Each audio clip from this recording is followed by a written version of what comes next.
আসসালামু আলাইকুম গাইস, আপনারা সবাই কেমন আছেন? আশা করি ভালো আছেন।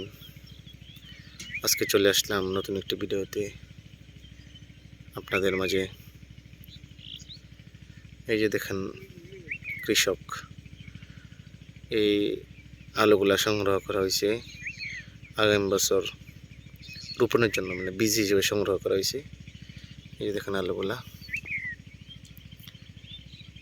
বীজ সংগ্রহ, এগুলা বীজ হিসেবে রেখে দেবে আগামী বছর।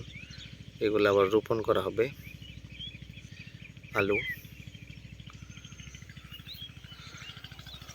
এই যে সূর্য পশ্চিম আকাশে হেলে পড়েছে, সূর্যটা চাঁদের মতো দেখা যায়, অনেক সুন্দর।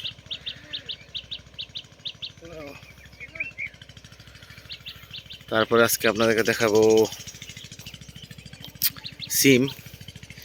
সিমের বীজও কৃষক সংগ্রহ করে রাখে। এই যে এই যে দেখেন এই সিমগুলা, এই যে শুকিয়ে যাচ্ছে। এই যে কাঁচা, আদা শুকনা, পুরা শুকনা। এখানে আমি আপনাদেরকে দেখাবো এই সিমের ভিতরে বীজগুলা কীরকম হয়। এই বীজগুলো আগামী বছর রোপণ করার জন্য রাখা হয়েছে। এই যে দেখেন আপনারা,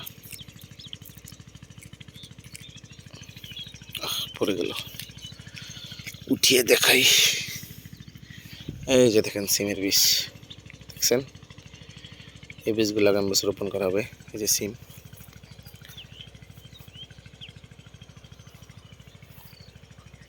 এই যে সিম,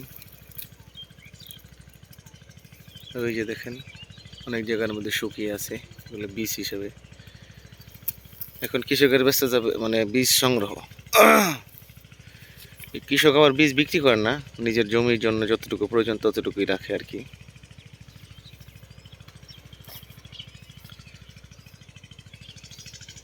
আশেপাশের পরিবেশটা দেখেন কত সুন্দর। আমার ভিডিওগুলো যাদের ভালো লাগে তারা অবশ্যই লাইক কমেন্ট শেয়ার করবেন, সাপোর্ট করবেন। আপনাদের কাছে এই অনুরোধ আমার।